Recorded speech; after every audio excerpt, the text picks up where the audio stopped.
For the next presentation, I'll invite Dr. Professor Sumit SACHDEVA. He'll speak on evaluation of the optic nerve head in glaucoma. Good evening, everyone. So my topic would be on glaucoma and the importance of optic nerve head evaluation. As we all know that we are seeing a number of cases of glaucoma per day. And why is the disc evaluation important? Because optic nerve is a place where over 1 million nerve fibers converge and they pass the information on to the brain. And the evaluation of the disc gives us little clues that which will help us in managing or detecting the glaucoma part at a very early stage. Now, there are various modalities through which we can do a glaucoma screening. That is, one is the direct or an indirect ophthalmoscope, which all of us have, fundus photography, and OCT. Fundus, and even if the fundus photography and OCT is not available, we can use a good direct or an indirect ophthalmoscope. Indirect is preferred, or a slit lamp biomicroscopy. Now, optic nerve head evaluation, we do it in 3 parts. One is the disc morphology. We see the disc, we see the size of the disc, the shape of the disc, what is the NRR, what is the CD ratio. We see the area around the disc, the RNFL changes, the parapapillary area, and thirdly, the vascular changes that are occurring. So if we take these 3 into account, we'll be able to judge what kind of a disc is likely to be glaucomatous. This is the arrangement of the nerve fibers. We know that the arcuate fibers are converging on the disc from superior and inferior poles into the poles, and these are the poles where we find the earliest damage of the glaucoma. Now, size of the optic disc correlates directly with the cup. If you have a size less than 1 millimeters, which is a very small disc, you're likely to have a cup of very small size like 0.2. And if you have a disc of more than 2, then you have a 0.55 or so, which is normal for the range. Now, size determination can be done with the help of a 60 or 78D lens. You put the 60 or 78D lens in front of the eye, you adjust the graticule on the slit lamp and do the reading on the scale, and accordingly categorize with the, and you adjust for the correction factor. For a Vogue 60D lens, you don't need to correct anything, but a 78D you have to multiply by 1.1, for 90, 1.3.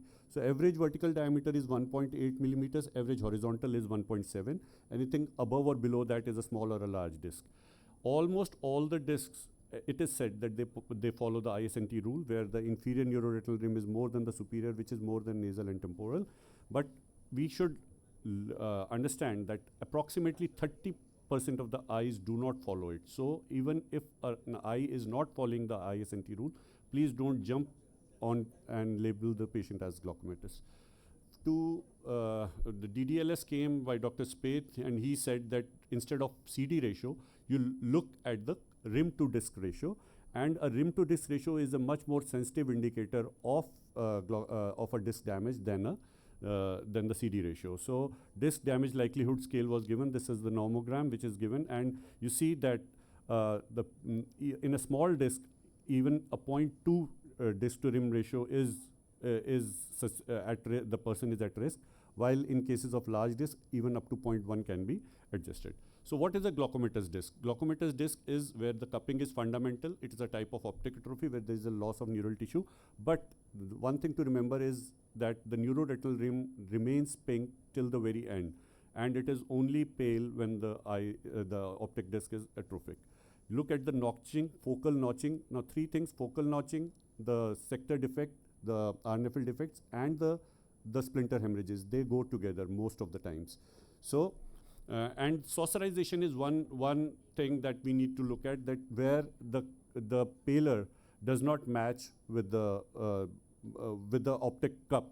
So you see that in the right, we see that we try to mark that the center one is the pale area and this is the cup. But we have to look at the vessels. They are bending way down at the optic rim. So we are missing out on this area, which is also cup. So this is a shallow cupping, which is saucerization, which follows a chronic kind of a glaucoma, which is a slow progressing glaucoma, where we find saucerization. Nerve fiber layer changes, we have to look at the changes in red-free light, because in the normal, we can miss some of the points, some of the areas. And nerve fiber layer defects can be focal or diffuse. Most of the focal defects, they follow the two criteria. The defect should be of the same caliber as that of a vessel or arteriole, and they must extend up to the disc. Other than that, they are called the pseudo defects. So if you look at this picture, if we are looking at it in a normal light, it looks like a normal kind of a picture, but when you see it in a red flea light, you see the superior and inferior wedge defects. The splinter hemorrhages, are also called the Drance hemorrhages. They are microinfarcts and generally are indicative of normal tension glaucoma.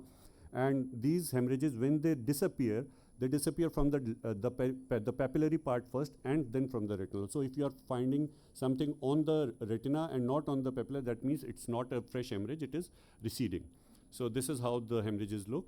The peripapillary area is very important. You have to look at the alpha and the beta zones. The alpha zone is, the beta zone is abutting the optic disc, and alpha zone is away from that. Beta zone is more important because alpha zone can be seen in even the normal patients also. So an approximate rule would be that a CD ratio of more than 0.7 with a loss of rim to disc margin anywhere outside the temporal sector strongly suggests glaucoma, and this rule does not apply to a very large or a very small disc. So this is how a larger discs will have a larger cup. Myopia is a very important condition. We should differentiate. We have to differentiate. Look at the size of the disc first. So this on the left you have a glaucomatous disc, while on the right there is a non-glaucomatous, because look at the size. You have a larger size disc has a larger sized cup, while a smaller on the left side you have a small disc with a larger cup. So a larger cup with peripapillary atrophy indicates a glaucomatous disc. So always draw the disc, always make it mandatory, and comment on the size of the disc in your first go, and make out the remarkable points so that you can look at them when the patient comes to you again.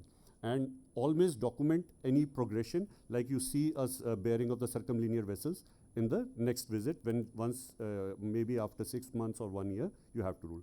So to summarize, look for the 5 R's. One is the scleral ring to identify the limit and the size of the disc, neuroretinal rim for the ISNT rule, RNFL for the defects, and region of peripapillary atrophy, retinal and optic disc hemorrhages. If we look at all these things together, we are likely to catch hold of the glaucomatous disc at an early stage. Thank you so much.